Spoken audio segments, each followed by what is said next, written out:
بسم اللہ الرحمن الرحیم۔ تمام ناظرین کو السلام علیکم۔ امید ہے کہ آپ سب خیریت سے ہوں گے۔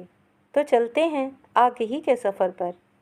یہ واقعہ اس وقت کا ہے جب حضرت شہباز قلندر رحمۃ اللہ علیہ بخارا میں مقیم تھے۔ اس وقت آپ نوجوان تھے۔ آپ کی شہرت عام ہو چکی تھی۔ بخارا کے بادشاہ کے ہاں کوئی اولاد نہ تھی۔ اس نے تمام حکماں اور طبیبوں کے نسخے آزمائے اور علماء کے کہنے پر مسکینوں، یتیموں اور غربا میں دولت تقسیم کی، لیکن نہ کوئی دوا کام آئی اور نہ ہی کوئی دعا۔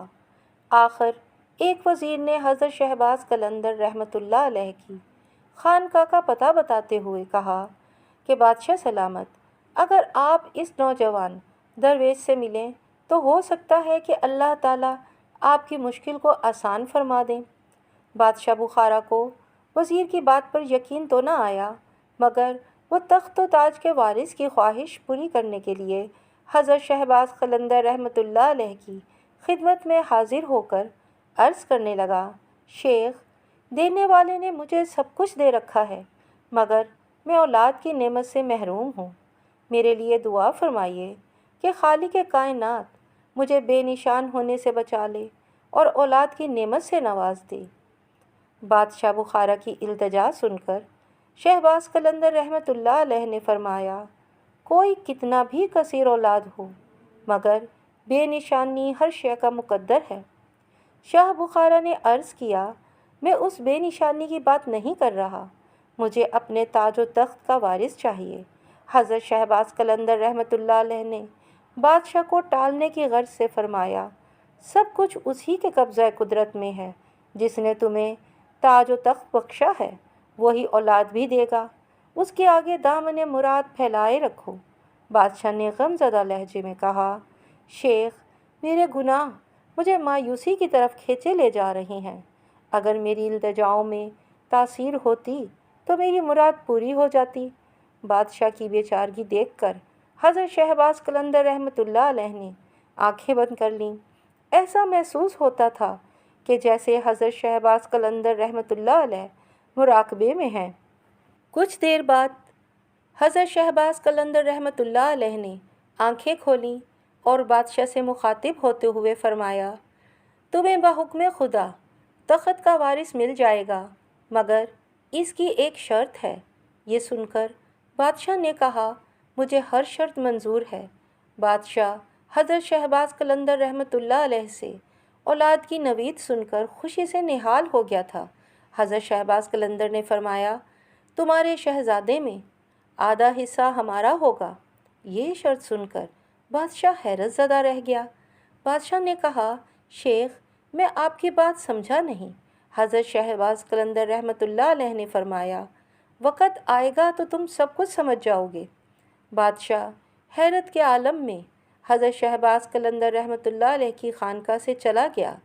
پھر 1 سال بعد بخارا کے بادشاہ کا محل نقاروں اور شادیانوں سے گونج اٹھا۔ وزرائے مملکت اور امرائے سلطنت اور دیگر خدمت گزار شاہ بخارا کو مبارکباد پیش کر رہے تھے۔ بادشاہ کی خوشی کی تو کوئی انتہا نہیں تھی، کیونکہ اس کو اپنی سلطنت کا وارث مل گیا تھا، مگر اس کے کانوں میں لال شہباز قلندر رحمۃ اللہ علیہ کے یہ الفاظ بار بار گونج رہے تھے، بحکم خدا شہزادہ تو آ جائے گا، مگر اس میں آدھا حصہ ہمارا ہوگا۔ وہ حضرت شہباز قلندر رحمۃ اللہ علیہ کی بات کا یہ مطلب سمجھا تھا کہ ان کو زیورات، سونا چاندی چاہیے ہوں گے، اس لیے وہ قیمتی تحائف لے کر لال شہباز قلندر رحمۃ اللہ علیہ کی خدمت میں حاضر ہوا۔ حضرت شہباز قلندر رحمۃ اللہ علیہ نے لال و جواہر، دینار و درہم سے بھرے ہوئے صندوقوں کو دیکھا تو فرمایا، یہ کیا ہے؟ بادشاہ نے مسرت بھرے لہجے میں کہا، آپ کا حصہ ہے حضور۔ بادشاہ نے قیمتی تحائف کی طرف اشارہ کرتے ہوئے کہا۔ حضرت لال شہباز قلندر رحمۃ اللہ علیہ نے فرمایا، یہ میرا حصہ نہیں ہے۔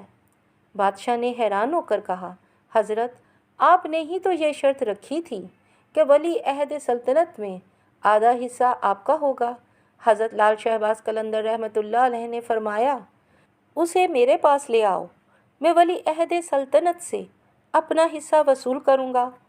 بادشاہ اب بھی حضرت لال شہباز قلندر رحمۃ اللہ علیہ کی بات سمجھ نہیں سکا تھا۔ وہ خانقاہ سے اٹھا اور شہزادے کو لے کر آپ کی خانقاہ میں حاضر ہوا۔ سارے وزراء حیران و پریشان کھڑے تھے کہ اب کیا ہونے والا ہے۔ حضرت لال شہباز قلندر رحمۃ اللہ علیہ نے بڑے پیار سے شہزادے کو اپنی گود میں لے لیا اور کچھ دیر تک شہزادے کو پیار بھری نظروں سے دیکھتے رہے اور پھر اپنی گدڑی میں چھپا لیا۔ بادشاہ اور وزراء دم بخود تھے۔ حضرت لال شہباز قلندر رحمۃ اللہ علیہ کچھ دیر شہزادے کو اپنے سینے سے لگائے رہے، پھر شہزادے کو بادشاہ کی طرف بڑھاتے ہوئے فرمایا، اب تم جو چاہے کرو، ہم نے اپنا حصہ وصول کر لیا۔ بادشاہ اور وزراء آپ کی باتوں کو بالکل نہ سمجھ سکے اور حیرت زدہ آپ کی خانقاہ سے واپس ہوئے۔ وقت گزرتا رہا، شہزادہ جوان ہو گیا۔ پھر بادشاہ کے انتقال کے بعد شہزادہ تخت نشین ہوا۔ حضرت لال شہباز قلندر رحمۃ اللہ علیہ نے ولی عہد کا نام ادھم رکھا تھا۔ ادھم شہزادہ سلطان ادھم کے نام سے بلخ و بخارا پر حکومت کرتا رہا۔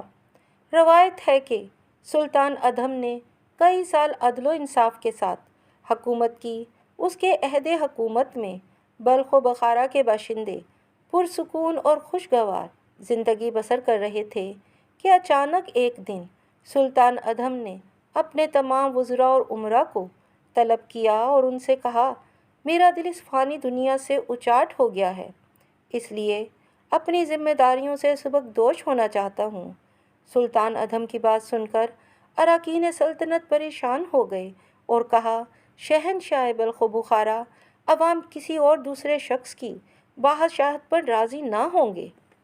وہ آپ کے انتظامات اور انداز حکمرانی سے اس قدر مطمئن ہیں کہ کسی دوسرے فرما رواں کا تصور بھی نہیں کر سکتے۔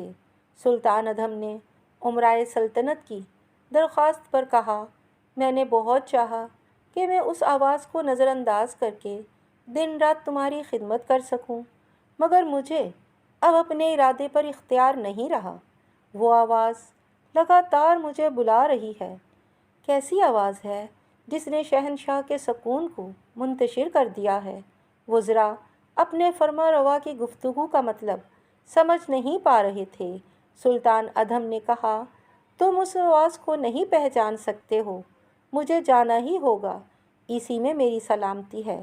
اس کے بعد سلطان اپنے چچا زاد بھائی کے حق میں دستبردار ہو گیا۔ پھر سلطان ادھم نے درویشانہ لباس پہنا اور حضرت لال شہباز قلندر رحمۃ اللہ علیہ کی تلاش میں بلخ و بخارا سے نکل گئے۔ لوگوں نے اسے بادشاہ کے دماغ کا خلل سمجھا، لیکن سلطان ادھم بہت ذہین اور عقل مند تھے، دنیا بیچ کر آخرت خریدنا چاہتے تھے۔ پھر یہ ہوا کہ سلطان ادھم حضرت لال شہباز قلندر رحمۃ اللہ علیہ کی تلاش میں در در بھٹکتے رہے۔ آخر ایک دن وہ بامراد ہوئے اور سیون شریف پہنچ کر اپنا سر حضرت لال شہباز قلندر رحمۃ اللہ علیہ کے قدموں میں رکھ دیا۔ حضرت لال شہباز قلندر رحمۃ اللہ علیہ نے اپنا مبارک ہاتھ ولی عہد بخارا کے سر پر رکھ دیا۔ سلطان نے عرض کی، شیخ، بہت بے چین ہوں، دل کی خلیش چین سے بیٹھنے نہیں دیتی۔ سلطان اپنے آنسوؤں سے حضرت کے پاؤں بھگوتا رہا۔ حضرت شہباز قلندر نے فرمایا، اگر سلطانی چھوڑ کر فقیری مل جائے تو یہ بہت سستا سودا ہوگا۔ سلطان ادھم نے عرض کی، شیخ، میں تو نجات کا طلبگار ہوں۔ سلطان ادھم کی گریہ و زاری میں اضافہ ہوتا جا رہا تھا۔ حضرت لال شہباز قلندر رحمۃ اللہ علیہ نے فرمایا، اس سے مانگتے رہو، نجات بھی مل جائے گی۔ اس کے بعد حضرت لال شہباز قلندر رحمۃ اللہ علیہ نے سلطان ادھم کو اپنے حلقہ بیت میں شامل کر لیا۔ پھر طویل ریاضت و مجاہدات کے بعد پیر و مرشد کی اجازت سے سلطان ادھم خیر پور کی پہاڑیوں پر چلہ کش ہو گئے اور اپنی باقی عمر یہیں گزار دی اور وفات کے بعد اسی مقام پر دفن کیے گئے۔ سلطان ادھم کا مزار مبارک آج بھی خیر پور سندھ میں موجود ہے۔